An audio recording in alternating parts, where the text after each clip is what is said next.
नमस्कार दोस्तों,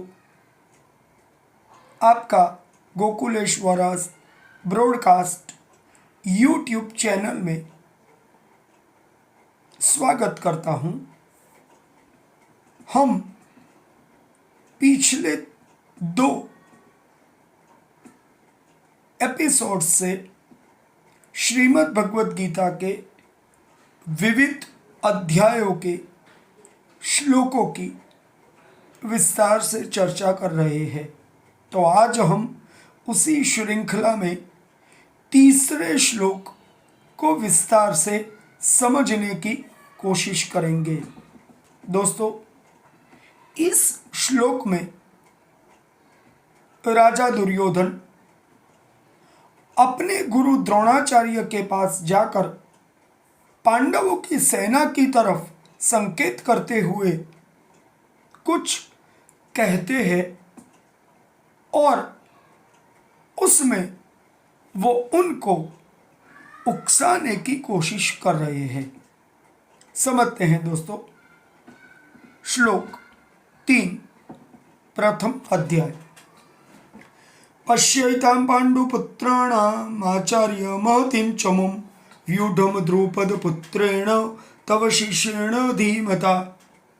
अब हम इसके कुछ शब्दों को अलग करके समझते हैं, जहां पर कुछ विस्तृत बातें हैं। पहला शब्द आता है पश्यैताम। पश्यैताम का मतलब होगा देखते हुए। हकीकत में वो कहता है कि देखिए गुरुदेव, हे आचार्य, पांडु पुत्रों की इस बड़ी भारी सेना को, जिसका व्यूह आपके बुद्धिमान शिष्य द्रुपद पुत्र ने तैयार किया है। अब यहां पर पश्यताम, देखिए, पांडु पुत्राणाम मतलब पांडु पुत्रों की इस बड़ी भारी सेना को, महतीम का मतलब होगा विशाल, बड़ी, भारी। चमुम का मतलब है सेना। व्यूढाम, व्यूढाम का मतलब होगा व्यूह रचना में तैयार की गई। अब यहां पर द्रुपद के पुत्र ने पूरी सेना को किसमें तैयार की है? व्यूह में तैयार की है। द्रुपद पुत्रणम, यहां पर धृष्टद्युम्न का सीधा नाम का कहीं पर भी उल्लेख नहीं है, मगर सबको पता है द्रुपद के पुत्र धृष्टद्युम्न ही पांडवों की सेना के सेनापति थे। तो इसीलिए यहां पर द्रुपद पुत्र का उल्लेख धृष्टद्युम्न के लिए हुआ है। वैसे सबको पता है द्रुपद के दूसरे पुत्र शिखंडी भी इसी सेना का एक हिस्सा थे, मगर हम जिसकी बात कर रहे हैं वो है धृष्टद्युम्न। अब इस बात को समझाते हुए साधक संजीवनी में स्वामी राम सुखदास जी ने व्याख्या की है कि वो मतलब दुर्योधन द्रोण को आचार्य कहते हैं, क्योंकि वो उनके गुरु भी थे। और यहां पर इस बात को उसने आगे एक और शब्द भी आता है, तव शिष्येण, अब द्रुपद पुत्र भी, आप जान लीजिए, द्रुपद पुत्र भी गुरु द्रोण के ही शिष्य थे और इसीलिए वो धृष्टद्युम्न के नाम को उनके दिमाग में रखने के लिए वो धृष्टद्युम्न की जगह पर तव शिष्य द्रुपद पुत्र भी कहा और तव शिष्य भी कहा। यहां पर आपको याद रखना है कि धृष्टद्युम्न को शिक्षा देने वाले आचार्य भी द्रोणाचार्य ही थे। वैसे द्रोणाचार्य और द्रुपद के बीच एक पुरानी दुश्मनी थी, जिसकी वजह से द्रुपद का आधा राज्य द्रोणाचार्य के पास गया था और उस वक्त द्रुपद को हराने वाले भी यही पांडव थे और उन्हीं पांडवों का साथ लेके द्रोणाचार्य जी ने द्रुपद को हराया था, उसका आधा राज्य ले लिया था। उसके बाद जो वक्त आया था तब द्रोणाचार्य को हराने के लिए, उनसे बदला लेने के लिए द्रुपद ने एक यज्ञ किया था, जिससे एक तरफ याज्ञसेनी द्रौपदी और दूसरी तरफ धृष्टद्युम्न का जन्म भी हुआ था। पौराणिक कथा में ये कहा गया है कि धृष्टद्युम्न ही द्रोणाचार्य का वध करेंगे, ये भविष्यवाणी हुई थी। अब देखिए, जिसको धृष्टद्युम्न ने मारना था भविष्यवाणी के हिसाब से, वो ही उनके गुरु भी बने थे और उन्हीं से धृष्टद्युम्न ने युद्ध कला भी सीखी थी। तो मान लीजिए कि जो आपके अभी गुरु हो सकते हैं या जो आपके लिए अभी आदरणीय है, वो किसी भी वक्त पर आपके विरोधी गुट में भी खड़े मिल सकते हैं और उन्हीं से आपको लड़ना भी पड़ सकता है। अब यहाँ पर मैं दुर्योधन की इस मनोवैज्ञानिक चाल का थोड़ा विश्लेषण करता हूँ। दुर्योधन ये सिर्फ कहने के लिए नहीं गया था, वो एक तरीके से द्रोणाचार्य को यह भी याद दिलाना चाहता था कि यही वो शिष्य है जिसको आपने तैयार किया और वो आप ही के सामने लड़ने के लिए यहाँ पर आके खड़ा हुआ है। तो एक तरीके से उसके शब्दों में व्यंग था, ताना था, जिसका उद्देश्य द्रोणाचार्य को भड़का के पांडवों के खिलाफ उनको अधिक जोश में लाना भी रहा होगा। तो एक तरीके से ये रणनीतिक बात है, स्ट्रेटेजी है, युद्ध की स्ट्रेटेजी। अब इसके अंदर जो एक शब्द था विशाल सेना, तो वो उनको बता रहा है कि देखिए गुरुदेव, यही वो विशाल सेना है जिसको सुव्यवस्थित रूप से खड़ा करने वाला आपका ही तैयार किया हुआ शिष्य धृष्टद्युम्न है। तो यहां पर धृष्टद्युम्न की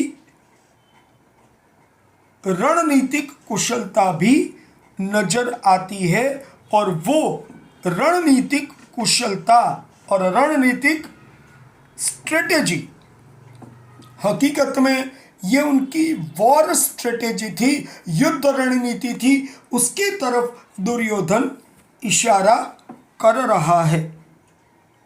अब समझिए ये पांडवों की सेना कैसे खड़ी थी। तो यहां पर स्वामी राम सुखदास जी कहते हैं कि पांडवों की सेना ऐसे ढंग से व्यूहाकार खड़ी हुई थी जिससे दुर्योधन को थोड़ी सेना भी बहुत बड़ी दिख रही थी। यही धृष्टद्युम्न की कुशलता भी कही जा सकती है दोस्तों। आगे इसके बारे में राम सुखदास जी ने व्याख्या करते हुए यह भी कहा कि पांडवों की सेना में सबके सब योद्धा एक ही मत के थे, जबकि दूसरी तरफ हम जानते हैं कि द्रोणाचार्य हो, कृपाचार्य हो या भीष्म हो, वो लड़ने के लिए तो आए थे मगर पांडवों को मारने वाले नहीं थे। तो यहां पर पांडु सेना एक ही मत की है, वो बात सिद्ध हो जाती है। दूसरी तरफ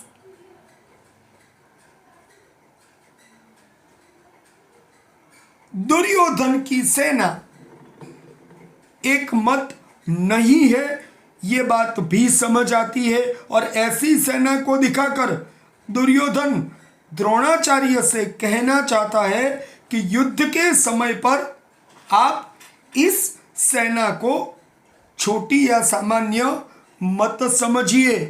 ये बात पर आचार्य को समझाने के लिए दुर्योधन थोड़ा सा दबाव भी डालता दिख रहा है। आप विशेष बल लगाकर सावधानी से युद्ध करें, ये इसका कहने का मतलब होगा, ऐसा स्वामी राम सुखदास जी ने साधक संजीवनी में व्याख्या करते हुए कहा है। यहां पर जो पूरा श्लोक है उसमें पश्यैताम, पश्यैताम मतलब एताम पश्य, इनको देखिए। किनको देखने की बात हो रही है? पांडवों की सेना को देखिए। हम लोग इसी सेना पर विजय करने वाले हैं, ये उसका अपना विश्वास था। तो यहां पर एक आध्यात्मिक और नैतिक दृष्टिकोण भी देखने को मिलता है। देखते हैं इस श्लोक में द्रोणाचार्य का धर्म संकट नजर आता है। जैसे दूसरे उनके शिष्य पांडु सेना में थे, वैसे ही एक और शिष्य जिसकी मैंने बात की इस पूरे श्लोक में, धृष्टद्युम्न, वो भी इसी युद्ध कला को सीख के उन्हीं गुरु द्रोण के सामने खड़ा था। यहां पर गुरु द्रोण का कर्तव्य क्या नजर आता है दोस्तों? कि उन्हें कौरवों की तरफ से लड़ना था। जिंदगी की कई ऐसी चुनौतियां हमारे सामने भी आती है जब हमें भावना और कर्तव्य के बीच संतुलन बना के चलना पड़ता है। तो कर्तव्य का पालन करना चाहिए, ये हमें श्रीमद् भगवत गीता से सीखने को मिलता है। इसका एक प्रेरक हिस्सा भी है, प्रेरक शिक्षा भी है कि धृष्टद्युम्न अपने गुरु के हराने के लिए उनके सामने खड़ा है। वहां पर वो सही योजना और नेतृत्व के साथ खड़ा है। तो रणनीति और नेतृत्व का महत्व हमारे जीवन में यहीं से आ जाता है। दुर्योधन का ये संवाद एक तरीके से साहस और धैर्य की तरफ भी इशारा करता है कि चाहे परिस्थितियां कैसी भी हो, हमें अपना मनोबल बनाए रखना जरूरी है और सही ज्ञान का सही तरीके से उपयोग करना चाहिए। ये समझ हमें इस पूरे श्लोक से आती है। तो एक तरीके से दोस्तों समझिए कि इस श्लोक से युद्ध की रणनीति, जीवन की कुछ गहरी सच्चाई, कर्तव्य और नैतिकता का बोध भी हमें मिलता है और इसके लिए द्रोणाचार्य, धृष्टद्युम्न और दुर्योधन के पात्र उन चुनौतियों के प्रतीक बनके हमारे सामने खड़े हैं, ऐसा हमें नजर आता है।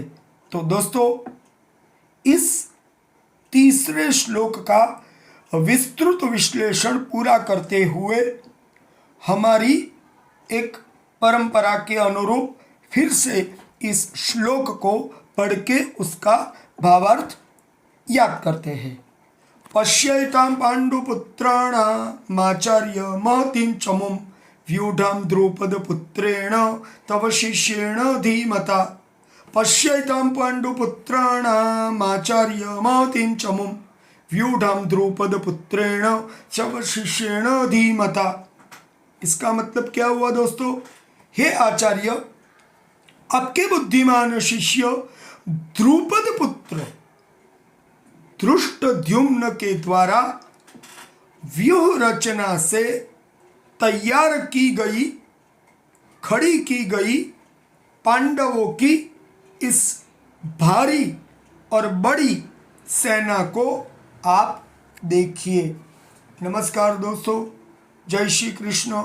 हमारी इस चैनल को अगर आप पसंद करने लगे हैं तो आप इसे लाइक कीजिए, इस एपिसोड को लाइक कीजिए, इस चैनल को सब्सक्राइब कीजिए और इसके कुछ संदेश अगर आपको पसंद आते हैं तो अपने दोस्तों में इसके और इसके अलावा जो 2 एपिसोड्स गीता के हो चुके हैं उनको आप अपने दोस्तों में शेयर भी कीजिए।